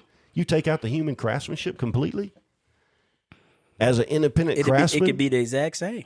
So your popcorn would be the same if a if robot not made it better. or if you made it. Yep. Well, If I dial it in to that point. if you buy a toy from me, if Yep. you dial the it procedure could to the probably be point- even better. if you buy a toy Because it's from gonna be me, the it's exact better same. than if you mass Each batch produce. I make is not exactly the same. Therein lies the value. Sometimes I get a good pop. Sometimes I get a medium pop. Sometimes I get a horrible pop. And- sometimes I might burn a little bit on the bottom. You just proved my point. That robot is going to do the exact just same proved my thing point. every single time. If you And want you know robot-made exactly popcorn, you then know go buy exactly robot-made what product popcorn. you're going to get with that robot. And you think that makes it better? We're not talking better. I'm talking that they can talking mass about value, produce the it. I'm scarcity. talking about value and how they manufacture scarcity. It's nothing to do with better or worse. I understand what you're talking about, like with the soul of the artist or the craftsman. Correct. I think what he's And I kinda understand tapping that too. into is that just from a purely scientific thing, making a Lamborghini or making a car as a craftsman, as a car maker, you have a procedure. And if you got that procedure dialed to the point to where every single step you made was something quantifiable, it's something that you could then put to a machine and have them do the exact same thing every time, make the exact same car every time. What you're talking about is something that is valuable. People making things Yes. themselves and all those things. But I think he's talking about but how you're you can make saying- the same thing over time and put it to a factory line. Okay. And they can do that with a Lamborghini because they can do it with a Honda and a Toyota. If you say so. I know so, Shay. If you say so. Okay. Because I do think going back to the tailored suit example, I think that's a little bit different because that is something that is being made specifically for your body. There's that level of intimacy made with a Lamborghini. I think that there might be a little bit of a. I understand the example though of it. Yes. The example of it. Yes. But I do understand what you're saying, and I do think So that you that is think something. you think if they came up with a factory, so in other words, you think a Lamborghini is no better than a Honda? I think It's a lot not of. made any I better. think No, a I'm lot asking- of It's the. not better than a Honda. I think a You're lot of saying the it's not? value and the Okay. price tag that I goes drive into a a Honda, Lamborghini. Shane. If you say so. My Honda got 320,000 miles on it. And all I had to put it was an alternator and a starter. I don't know no Lamborghini that has 320,000 miles and all it needed was an alternator and a starter. It's meant for two different things. Yeah. That Lamborghini will outrun your Honda every day of the week. We're not. I'm not. About it. I'm not racing. I'm getting That's from the point point. A to point B. A Lamborghini ain't made to get from point what A you to point determine B. as value is different from someone who would want a Lamborghini. Correct. Or a Exactly. racer. Yeah. Exactly. And I bet you could talk to people that might even own Lamborghinis. I bet they drive their Honda way more than they drive for their sure. Lamborghini. Yeah, for sure. Yeah. And they yeah, still Lamborghini's so not. how- They still and they- paid yes. way A more road for the beater. Lamborghini than they paid for the Honda. Correct. Because it's worth more If I only had to pick between those two cars, I'm picking the Honda. to drive. If I every only day. had those two cars that I had to have for everyday use Sure, for the of next course. 10 Yeah, years, of course. I'm going with the Honda. Nobody's going to disagree with Yeah. that. So is the Honda. But now how we're much talking value about put on what the is Honda? value. Yeah. Yeah, how much value you actually What- put But in that's this vehicle? up to the person. What the Lamborghini will do is much It's more 200 mile an hour is much more scarce than what the Honda can do.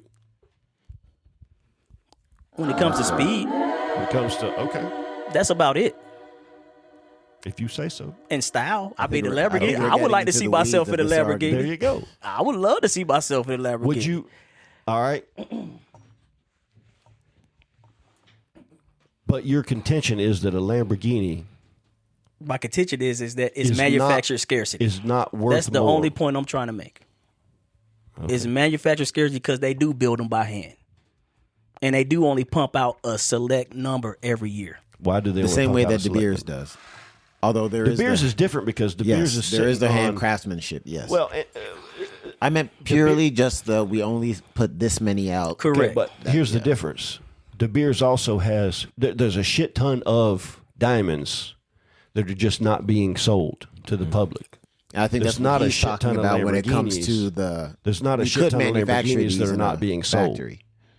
They're not sitting on warehouses of completed cars that they're just not selling. Yeah, they only keep making the so price many up. They're only because making so how many. they make them. That's what he means. Correct. When They he's- can we're doing change it by how they hand. make them. And then Yeah. it wouldn't be but it wouldn't be the same Yes, it car. will. It'll be probably a better car. Is what I'm telling you, Shay. I disagree What? Because it's not handcrafted.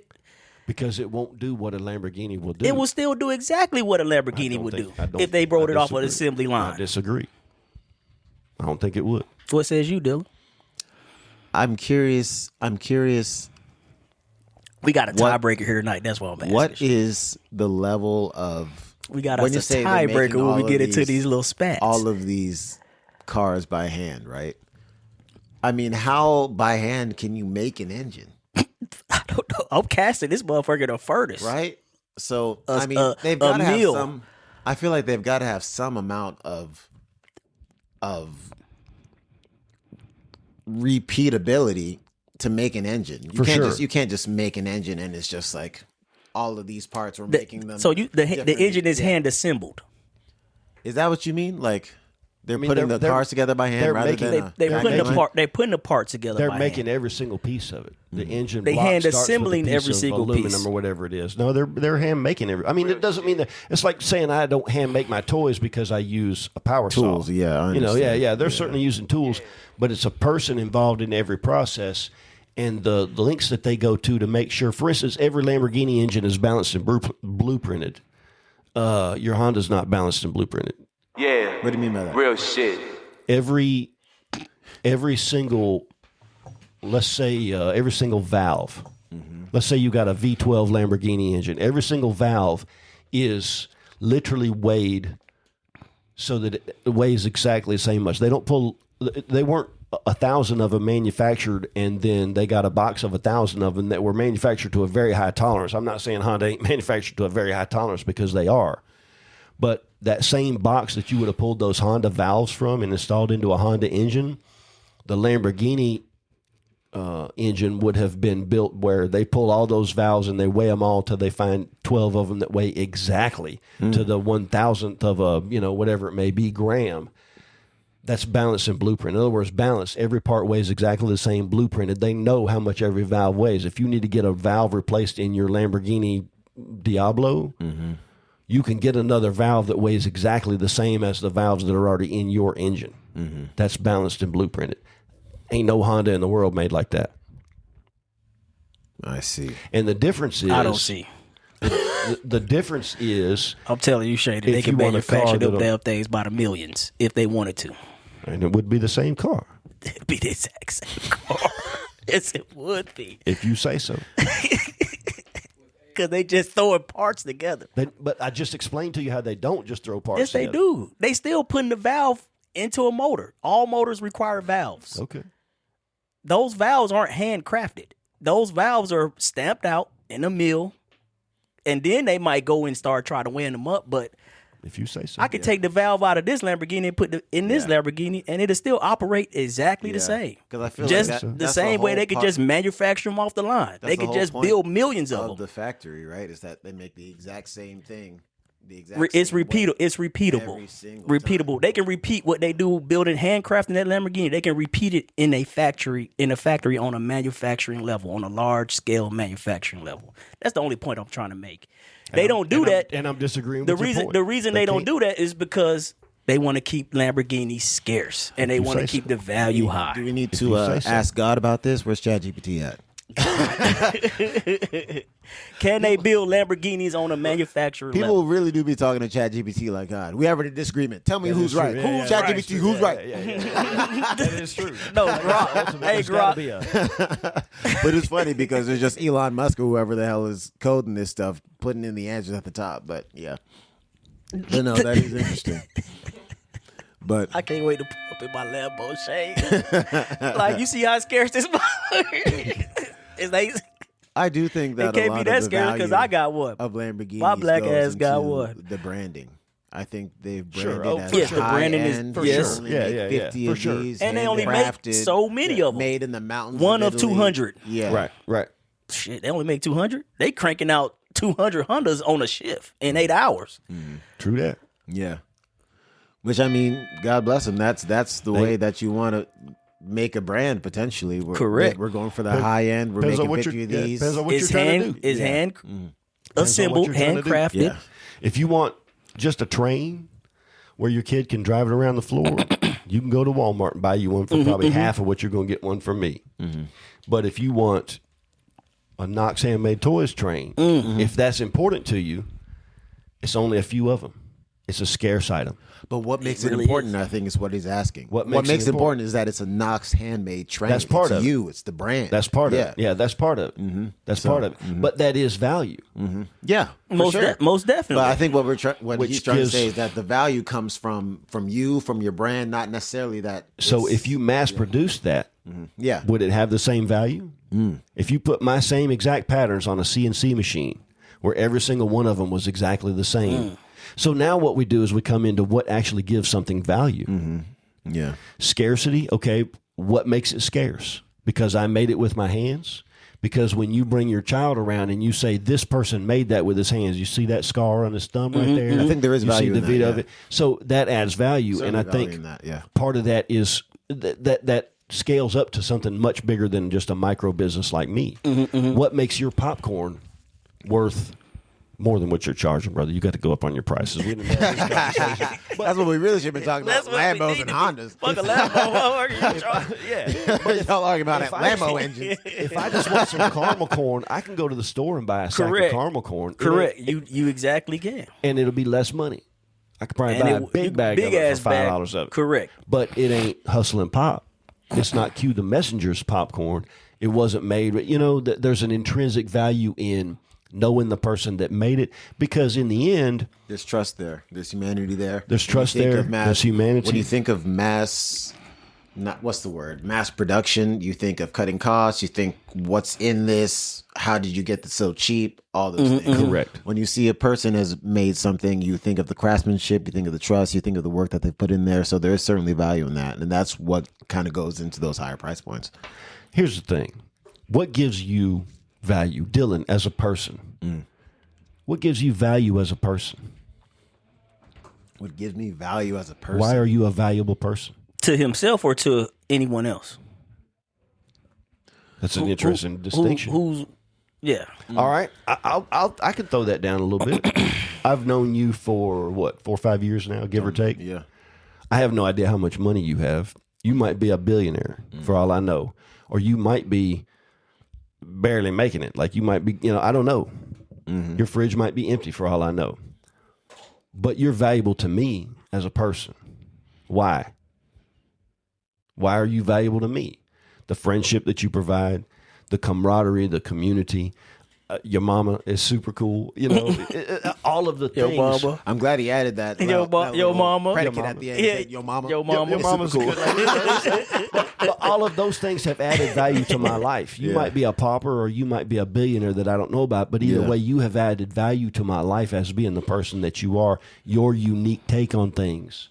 You know, whether it's, you know, enjoying a quiet moment in the Trash Pandas parking lot with Hasty after a show, or all those little things that you know, I never got money from you. You ain't never paid me for anything or whatever, but you've added value to my life. So when somebody says, you know, why are you friends with Dyllan? Man, let me tell you about the time this crazy fool did this or that, or, you know, he introduced me to a sauce I never had before and I really enjoy it. Whatever that may be, it's your unique take on it. And I think that anything in life, you're scarce. There's not but one of you. If everybody I met was as cool a dude as you, it wouldn't be as important that you're a cool dude. If everybody that I met, I could have a conversation like I do with Q, the messenger, then it wouldn't be so important. But the fact that there's only one of you, I don't have to agree. I don't necessarily have to like everything you say and do, but it's only one of you, and I'm going to get something from that. Well, I It think ain't that- none but one of That's you. true scarcity, right? Humanity. And that's the true individual scarcity. human soul. You And know? that's why you know, When you you see that buy value that- in When you buy that Lamborghini, you human-made probably stuff. can look up who it was that made that. And you can think about that person and their family. And, you know, you can certainly do that with the Honda, but it brings it down to another level when somebody put their physical hands on casting your engine block and sonogramming it to make sure that it didn't have any micro cracks or whatever it might be. And the Lambo's probably a bad example of that because it's such a huge company and they go for, you know, money that none of us can really touch. But when you bring it down to the micro level, your popcorn, I don't even hardly want a bag of microwave popcorn anymore because I want something that has some character to it, and that's what you've made, you know. And that goes back to what you were talking about earlier with when we were talking about money being like a direct correlation to labor and time spent. That goes right into what you're talking about. Yep. When you see something created by a person where your hands have been on it, you see the scars on your fingers, like you said, those signal in a person's head, like someone actually put in time and labor towards this. It's worth more. And when I buy from this person, where's the money going? They see Leilani behind the register, and they see, you know, your boys playing in the dirt behind the trailer or whatever, and they realize when they buy this popcorn from you, not only are they buying popcorn, but they're supporting your life. They're making the world a better place because ostensibly you're raising your kids in a way that's going to make the world better. Ostensibly, yes, sir. Ostensibly. Look, Shay, And that's the value. that is very true, and that's very sweet of you. But if Walmart come knocking and they want a contract, I'm mass producing the shit. But that's And that's a, Bottom and that's line, a choice that and we have to it make. won't be the same. Won't It be the will same. not. It will won't definitely be the not same. be the same. Right. Right. Yeah. That doesn't mean we're not willing to sell out. Now, I won't be the didn't say I same wasn't willing either, to sell though. out. Yeah, If for Walmart say they need it in their store, Shay, I can't pop every batch by hand. I can't do it. Yeah. I'm gonna have to mass produce it. Sure. And that's And kinda, it definitely will lose character. And But it will be close enough to where the price point I'm selling it at, And if people be and if willing to buy Walmart it. came knocking on my door and I was, you know, and I could figure out a way to scale that up or whatever, I would make toys for Walmart too. And you know what they'd be called?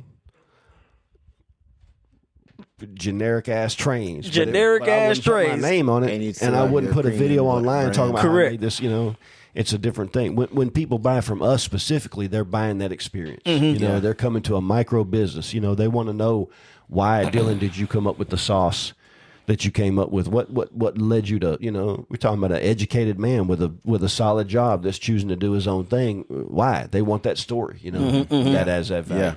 And I mean, yeah, and that's the juxtaposition between, you know, the being in the garden and everything's hunky dory and we're just kind of chilling with everyone, making it happen, and then being kind of thrust out into this world where, you know, it's a cold world, homie, and you got to live. So you see that a lot where people, they have a genuine brand that they put their love and their care and their authenticity into, and that's what got it to grow. And now they've gotten to a point to where now they can really profit off those things, and they have to make that choice. Am I going to continue to do what I'm doing, or am I going to, you know, go towards a sort of mass production, get that bag route?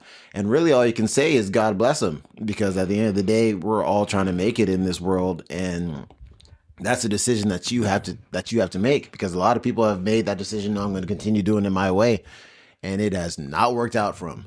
And no one remembers you or pats you on the back when you make that choice. They go on right to the next story. The world moves on. Yeah. So, I mean, I really think that that's something that you kind of got to decide. This is what we're in, and participate to the level that you're comfortable with. Yeah. But recognize that the reward make you those get choices. is going to be commensurate to the amount you're willing to participate. And either figure out a way to forge your own way. It's interesting to bring that one full circle. Do you know how Lamborghini got started? Oh, Lamborghini was a tractor manufacturer. really? I think I have heard that. Yeah, the guy that tractor started it he was very successful, but they made tractors is what they did, farm implements.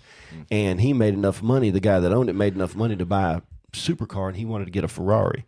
And Ferrari's kind of picky from what I've heard. Like Jay Leno won't own a Ferrari because they're, you can't modify the engines and different things. They're snobby about it. And whatever the experience was, he had a bad experience with it, and he said, I can do a better job than this. And so he founded the supercar company. It was supposed to be a supercar for everybody. It was meant to be Supercar for the common man. for the common man. Yep. The working man. And still, a then they made Lamborghini Hondas. is more accessible than a Ferrari. Ferrari's the one that does. You talk about manufactured scarcity. Ferrari most definitely does that. They got their little fingers up in the air for sure. If you're not like the newest and latest and greatest Ferraris that come out, you can't buy one unless you already have a Ferrari or two or three. You got to be like a legacy Rari. customer. You got to be a Rari guy. You can't just go in and get an you end can't zone no just matter go how to much get money your you got. Rari. Really? Yeah. You gotta, You gotta be a legacy. You can buy one of the lower end ones. And don't modify the spend engine or money. something, or Ferrari might sue you for. Wow. Yeah, they're assholes, and that's why Lamborghini got Got started. the car you just bought on loan. Like Tesla, they don't want you to modify a Tesla. Their intellectual property. That's what they call it. I'm Yep. surprised they don't make you pay like a Ferrari property tax. Like when They you buy probably a do. home. Shit, they might do. I don't know. What was that whistling diesel guy who just got in trouble for that? Like he registered his vehicle in another state, but he lives in another state just to avoid the taxes on it. There's people, And I've they heard just of that. came after his ass. Like he registered the car in Montana. Montana or something, Yep. but he actually lives and drives the car in Tennessee or some shit. And they came after him hard. Like Really? Ferrari's the one that turned them in, I think. Ferrari was. Yeah. One of the Crazy. because he, what he did? He took one of their Ferraris and he crushed it. Like got like his big 4-wheel drive fucking Bigfoot And crushed. Oh. and crushed a Ferrari on video. Went viral. And Ferrari got pissed. word of it, and they called him in. Crazy. Yep. Wow. Like tax evasion or some shit. Like they really came after him. I think he really got into some trouble for it. This is something recent. I heard he went to jail or I something. think for a he little did while. get Like, locked up. He actually got locked up for a minute. Yeah. Crazy. Because he crushed one of their cars online on a viral video. Crazy. I don't see myself ever having a Ferrari, even if I had the money. I probably I don't know, either. man. That Magnum PI Ferrari though, just enough where it's a Ferrari, but it still kind of looks. Ferrari. I think I'd be more of a Porsche guy. I would like to have a nice Porsche that I could daily. Okay.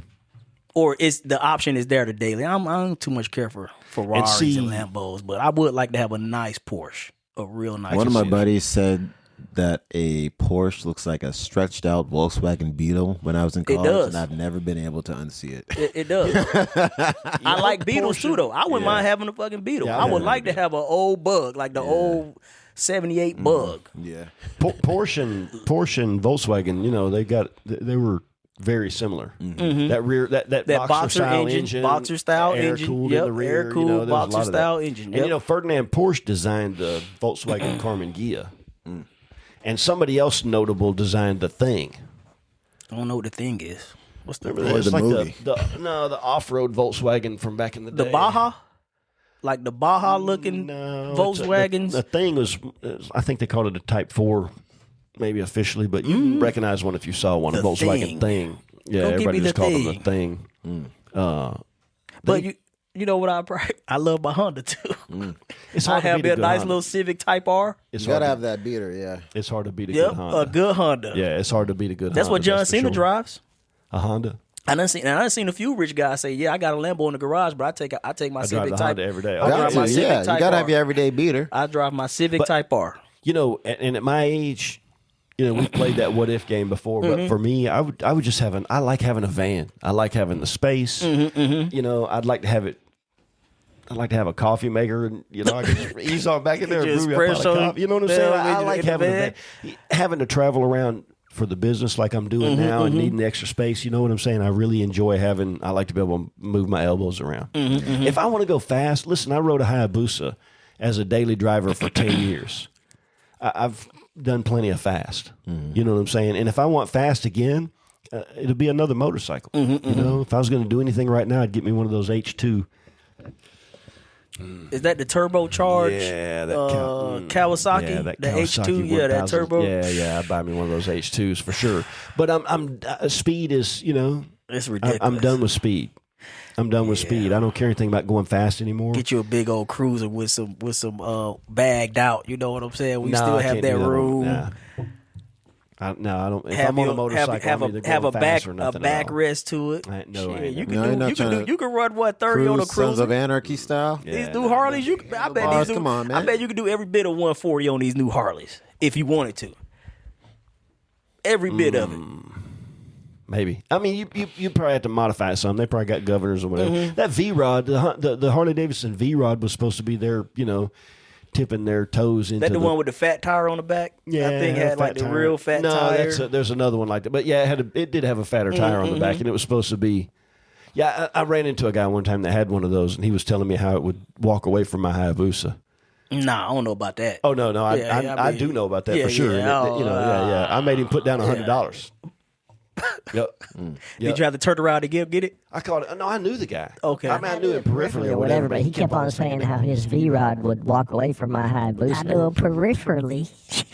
Peripherally. You do it for the What's peripherals. with these guys and not liking multi-syllable words? What's up? I don't understand. We like the words. Oh, you like them? We just like to pick on Shane I because got he you. always doing some horrific Anytime you shit. say a word over 11th grade reading level, they're like, what was that? What was that? It's a game now. Now it's a game. They're keeping a list. Yeah, we and checking keep a it list. twice. Somebody said it for the SAT. Every time Shay say something, he writes it down. Prolifically. Uranously. I do it erroneously. Salaciously. Oh A man. V-Rod will not be a loose. I took the man's $100. But yeah, it's nice to have the space to move around. I've enjoyed having a big vehicle, and now that I've experienced a van, I don't think I'll ever want to go back to a regular car again. The producer man has been throwing stuff at me, making scissor motions, pointing at the clock. He just showed me a picture of his wife that looked like she was hungry. I don't know what was going on with that. My wife is hungry. Hurry up. I'm supposed to bring home dinner, I guess. I don't know. Wrap it up, fellas. He said, I don't know if you knew, but I make scores for films now. I don't got time for this shit. We got to cut you to an hour now, y'all. Cut y'all to an hour. My rate's gone up and y'all can't afford it. I Time need y'all is to go. limited. How much can you pay? Nah, I'm more expensive. It's more than Next time you see me, you're going to need to see me on the screen or something.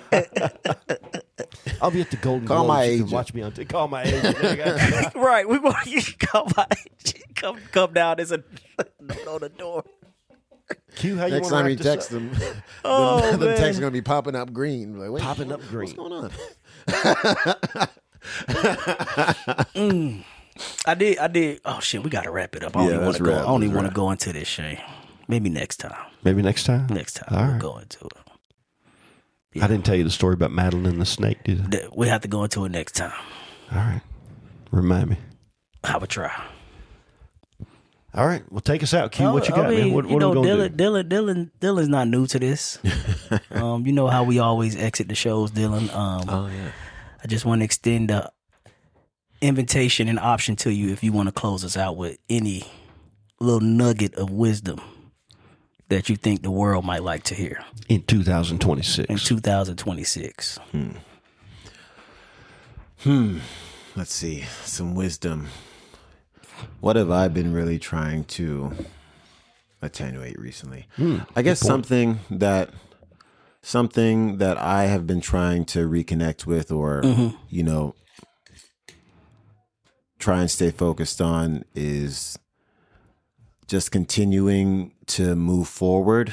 As I've grown older, I've noticed that some of the things that used to give me momentum throughout the course of the year, or things that I thought were important before haven't really had their same weight potentially. For example, we were talking about New Year's and how, usually New Year's is this big thing where it's like, okay, the new year is starting.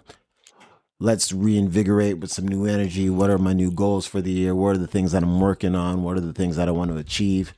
And this year, I didn't really feel that kind of that same weight to the day, or to kind of whatever day that you might associate with that kind of feeling. So I guess I would say is that don't take advantage of any opportunity for momentum. New Year's, your birthday, whatever your significant day might be, don't let those things pass. Anytime that you have an opportunity to gain momentum towards the things that you think are important, take them. Try and be better. Figure out what your goals are. Figure out what you want from life, and never forget that you are striving for those things. Never forget the younger version of you that had a plan, that had a vision, that had dreams. Don't lose that person. Stay in contact with him. Don't let yourself down. And most importantly, do not forget complacency, ignorance of your real, genuine self. Just always do your best to really connect with that person.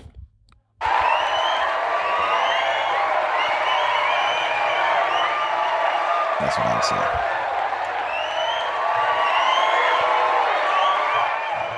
Bars. Yeah.